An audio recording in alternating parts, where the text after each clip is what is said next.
பணப்பிரச்சினை. குடும்ப சண்டை. கண் திருஷ்டி காணாமல் போக கற்றாழை பரிகாரம். பணப்பிரச்சினை தீர பரிகாரம். நம்முடைய வீட்டில் கண் திருஷ்டியின் பாதிப்பு இருந்தால் சண்டை சச்சரவுகள் வரும். பொருளாதார நெருக்கடிகள் உண்டாகும். கண் திருஷ்டி பாதிப்பு ஏற்படாமல் இருக்க கிராமங்களில் கற்றாழை செடியை வீட்டின் முன்பாக கட்டி வைப்பார்கள். சிலரோ தொட்டிகளில் வளர்ப்பார்கள். கற்றாழை செடியானது உடல் ஆரோக்கியம், சரும ஆரோக்கியத்திற்கு மட்டுமின்றி பணப்பிரச்சினை, குடும்ப சண்டையை போக்கும் செடியாகவும் உள்ளது.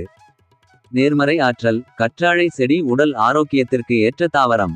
கற்றாழை செடியின் அருமை தெரிந்துதான் இன்றைக்கு பலரும் அதனை வீடுகளில் வளர்க்கத் தொடங்கியுள்ளனர். துளசி செடி போல கற்றாழை செடியையும் பலரும் தொட்டிகளில் வளர்க்கின்றனர். வாஸ்துபடி சரியான திசையில் கற்றாழை செடியை வளர்த்தால் நேர்மறை ஆற்றல் அதிகரிக்கும். வேலையில் இருப்பவர்களுக்கு பதவி உயர்வும் சம்பள உயர்வும் கிடைக்கும். ஸ்கிப். என் சட்டையை கழட்டி மிஸ் செக் பண்றாங்க. அரசு பள்ளியில் மாணவனுக்கு நடந்த கொடுமை. Own India Tamil. அதிர்ஷ்டம் தரும் கற்றாழை. கற்றாழை மிகவும் ஆரோக்கியமானது என நம் அனைவருக்கும் தெரியும். அது அதிர்ஷ்டத்தையும் தரக்கூடிய செடி. ஆலோவேரா என்று அழைக்கப்படும் இந்த கற்றாழை செடியை நாம் வீட்டில் நிலை வாசலுக்கு முன்பாக கட்டி வைப்பதன் மூலம் கண் திருஷ்டி ஏற்படாது. எதிர்மறை ஆற்றல் வீட்டிற்குள் நுழையாது.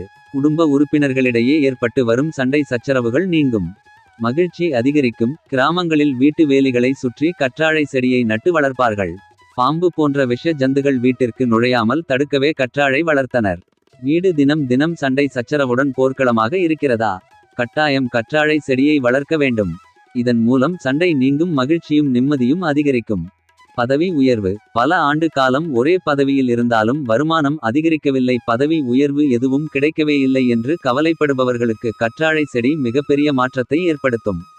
வாஸ்துபடி கற்றாழை செடியை கிழக்கு வடகிழக்கு திசையில் வளர்த்து வர மன அமைதியை அதிகரிக்கும். வீட்டின் மேற்கு திசையில் கற்றாழை செடியை வளர்த்தால் வேலையில் முன்னேற்றமும் பதவி உயர்வும் பண வருமானமும் அதிகரிக்கும். கற்றாழை பரிகாரம். பண வருமானம் அதிகரிக்க வேண்டும் என்று நினைப்பவர்கள் கற்றாழை செடியை வளர்க்க வேண்டும். வீட்டு வாசல், பால்கனி எங்கு வேண்டுமானாலும் கற்றாழை செடியை தொட்டியில் வைத்து வளர்க்கலாம். பரிகாரத்திற்காக வளர்க்கும் கற்றாழை செடியை எந்த காரணத்திற்காகவும் வெட்டக்கூடாது. நீங்கள் வளர்க்கும் கற்றாழை செடிக்கு தினசரி தண்ணீர் ஊற்ற வேண்டும். அப்படி தண்ணீர் ஊற்றும் போது குல தெய்வத்தை மனதார வேண்டிக் கொள்ள வேண்டும். பணப்பிரச்சினை தீர வேண்டும் என்று வேண்டுங்கள். புதன்கிழமை பரிகாரம். தாமிர பாத்திரம், பித்தளை டம்ளர் உங்கள் வீட்டில் இருந்தால் அதில் சுத்தமான தண்ணீர் எடுத்து சிறிதளவு சோம்பு, 1 ஏலக்காய், 1 சிட்டிகை சர்க்கரையை அதில் போட்டு வைக்கவும். இரவு உறங்கும் முன்பாக அதை ரெடி செய்து பூஜை அறையில் வைக்கவும்.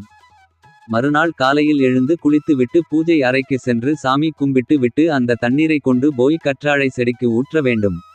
இந்த பரிகாரத்தை நம்பிக்கையுடன் செய்தால் பண வருமானம் அதிகரிக்கும். கடனாக கொடுத்த பணம் வீடு வந்து சேரும். நம்பிக்கையுடன் செய்யுங்கள், நல்லதே நடக்கும்.